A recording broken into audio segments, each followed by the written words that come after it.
bertemu kembali ya dengan Bu Ariza dalam pembelajaran matematika.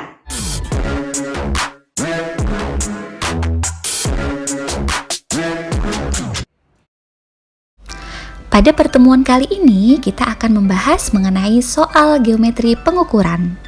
Perhatikan data yang ada di layar. Menentukan ukuran rumah yang ideal memang susah-susah gampang. Pada dasarnya, ukuran sebuah rumah harus disesuaikan dengan jumlah orang yang nanti akan tinggal di dalamnya. Berdasarkan berbagai pertimbangan tertentu seperti ruang gerak, furnitur, dan lain sebagainya, maka ukuran minimal masing-masing ruangan yang ideal bagi keluarga tersebut adalah sebagai berikut. Perhatikan tabel yang ada di layar. Tabel tersebut merupakan ukuran minimal untuk masing-masing ruangan yang ideal bagi keluarga. Meski tidak harus sama persis, karena berkaitan dengan kondisi lahan yang dimiliki, contoh di atas setidaknya bisa menjadi gambaran bagi Anda saat merencanakan atau memutuskan untuk membangun rumah dengan ukuran ideal yang bisa dihuni oleh 2 hingga 5 orang. Pak Ali berencana akan membangun sebuah rumah yang akan dihuni bersama dengan istri dan 1 anaknya. Kriteria rumah yang ingin dibangun Pak Ali adalah sebagai berikut. A. Pak Ali tidak memiliki asisten rumah tangga sehingga tidak membuat kamar asisten rumah tangga. B. Pak Ali tidak membuat kamar khusus tamu. C. Pak Ali ingin membuat 2 buah kamar mandi. Soal pilihan ganda, pertanyaan nomor 1. Luas tanah minimal yang diperlukan Pak Ali jika ingin rumah yang dibangunnya termasuk kriteria ideal adalah. Ya, baik. Untuk menjawab soal nomor 1, di sini Bu Ariza sudah menuliskan kembali ya ukuran minimal yang ideal masing-masing ruangan. Di sini ada kamar tidur utama sampai dengan gudang. Sudah dituliskan panjang dan juga lebarnya. Kemudian untuk menjawab soal nomor 1 yaitu luas tanah minimal yang diperlukan Pak Ali, maka di sini Bu Ariza untuk menghitungnya menambahkan 3 kolom lagi. Kolom yang pertama adalah kolom banyaknya ruangan. Kemudian kolom yang kedua adalah banyak ruangan dikali panjang dikali lebar. Jadi untuk menentukan ukuran per ruangannya. Selanjutnya nanti untuk menentukan luas minimal maka kita harus mencari luas masing-masing ruangannya. Yuk kita isi pertama dari banyaknya ruangan berdasarkan kriteria rumah yang ingin dibangun Pak Ali. Dari yang pertama ada kamar tidur utama. Di sini berarti hanya ada 1 kamar tidur utama. Kemudian kamar tidur anak juga hanya ada 1. Lalu di sini ada kamar tidur tamu. Nah, di sini kita lihat di kriteria rumah yang ingin dibangun Pak Ali itu bahwa Pak Ali tidak membuat kamar tidur tamu. Sehingga ini kita kosongkan. Karena tidak dibuat. Kemudian yang keempat ada kamar tidur asisten rumah tangga. Nah, balik lagi ke kriteria yang dibangun Pak Ali, yang ingin dibangun Pak Ali, itu bahwa Pak Ali tidak memiliki asisten rumah tangga, sehingga tidak membuat kamar ART. Nah, sehingga ini juga dikosongkan. Kemudian yang kelima ada ruang tamu, 1. Kemudian ada ruang makan, juga 1. Dapur juga ada 1 buah. Kemudian ada garasi mobil juga 1. Kemudian ada kamar mandi. Berdasarkan kriteria dari bangunan Pak Ali ingin membuat 2 buah kamar mandi. Sehingga di sini Ibu tuliskan 2. Karena ada 2 buah kamar mandi.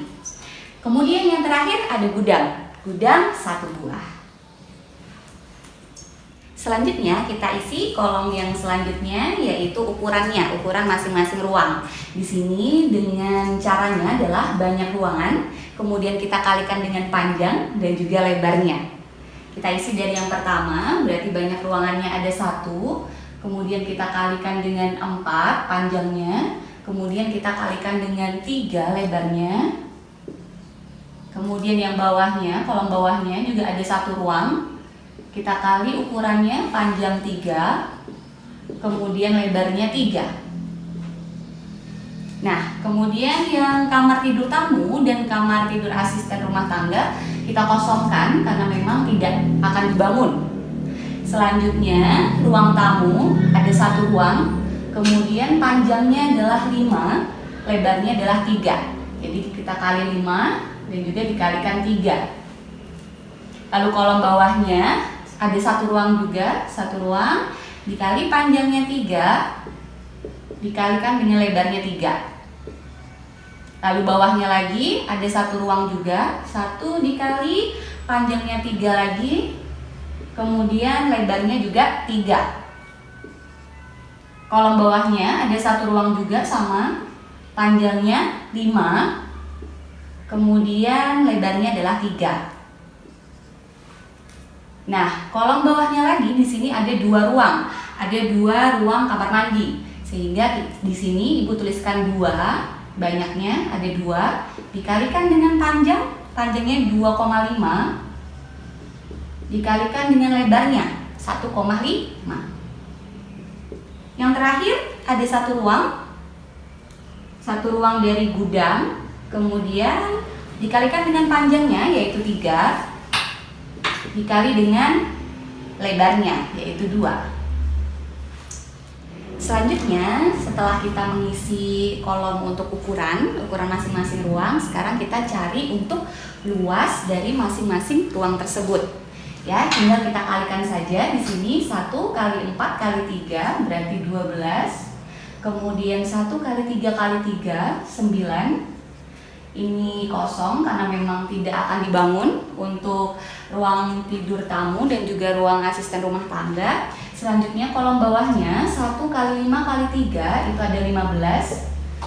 Kemudian bawahnya lagi 1 kali 3 kali 3 berarti ada 9. 1 kali 3 kali 3 lagi ada 9. Kemudian kolom bawahnya ada 1 kali 5 kali 3 ada 15. Selanjutnya lagi di bawahnya ada 2 dikali 2,5 dikali 1,5 itu adalah 7,5. Selanjutnya untuk 1 dikali 3 dikali 2 yaitu 6. Nah, untuk menentukan luas tanah minimal yang diperlukan Pak Ali dalam membangun rumah yang ideal ini, maka kita tinggal menjumlahkan luas dari masing-masing ruangan ini. Kita jumlahkan. Nah, setelah kita jumlahkan, maka ketemu hasilnya adalah 82,5 meter persegi. Sehingga untuk soal yang pertama, luas tanah minimal yang diperlukan Pak Ali jika ingin rumah yang dibangunnya termasuk dalam rumah yang ideal, ukuran yang ideal, jawabannya adalah 82,5 meter persegi, yaitu yang C. Pertanyaan nomor 2. Pak Ali membeli sebidang tanah yang luasnya 1 are. Pak Ali mengalokasikan 15 meter persegi dari tanah tersebut untuk dibuat halaman rumah. Apakah Pak Ali bisa membangun rumah yang ideal? Nah, untuk menjawab soal yang nomor 2, kita lihat di sini bahwa Pak Ali akan membeli sebidang tanah dengan luas 1 are. Nah, 1 are itu setara dengan 100 meter persegi. Kemudian di sini Pak Ali akan membuat halaman rumah dengan luasnya 15 meter persegi.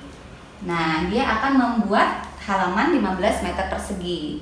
Kita hitung dulu sisa tanah yang dimiliki Pak Ali ya untuk membuat rumah.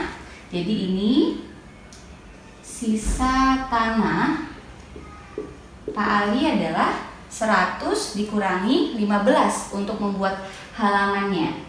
100 meter persegi dikurangi 15 meter persegi. Hasilnya adalah 85 meter persegi. Ini adalah sisa tanah yang dimiliki Pak Ali untuk membuat rumah idealnya. Nah, kita lihat dalam tabel yang ada di atas bahwa Pak Ali untuk membangun sebuah rumah itu hanya membutuhkan luas 82,5 meter persegi. Sedangkan sisa tanahnya tadi ada 85. Sehingga pernyataan yang benar yang mana? Kita cek ya. Pernyataan yang A yaitu ya, karena cukup membutuhkan lahan 82,5 meter persegi untuk Pak Ali membangun rumah ideal. Nah, kita lihat di sini bahwa betul ya, Pak Ali membutuhkan luas minimal 82,5 meter persegi untuk membangun rumah idealnya. Sedangkan sisa tanahnya ada 85 meter persegi, sehingga cukup untuk membuat rumah ideal Pak Ali. Jadi jawaban yang betul adalah yang A. Ini jawaban benar. Lalu yang bawah-bawahnya kita cek ya, betul atau salah.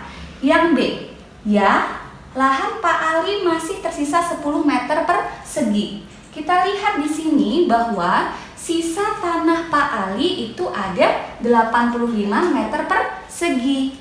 Sehingga pernyataan yang B salah. Pilihan yang B salah. Kemudian yang C, tidak, karena rumah ideal Pak Ali memerlukan luas minimal 90 meter persegi. Nah, kita cek lagi di kolom yang atas bahwa luas minimalnya adalah 82,5 meter persegi. Sehingga pernyataan yang C itu adalah salah. Kemudian yang D, tidak, karena tanah Pak Ali masih kurang 7,5 meter persegi. Ini juga pernyataan salah. Karena sisa tanahnya masih 85, sedangkan untuk membangun rumah ada 82,5. Malah lahannya itu sisanya 2,5 meter persegi. Nah, itu adalah jawaban yang nomor 2, jawabannya adalah yang A. Ya, baik, itu merupakan penjelasan soal numerasi materi geometri pengukuran. Silahkan untuk dicek di GCR ANBK. Di situ Bu Ariza sudah melampirkan soal yang soalnya mirip dengan yang sudah Bu Ariza bahas. Silahkan untuk dikerjakan, kemudian dikumpulkan kembali di GCR ANBK. Untuk hari ini Bu Ariza akhiri terlebih dahulu. Sampai bertemu di pembelajaran berikutnya. Assalamualaikum warahmatullahi wabarakatuh. Sampai jumpa.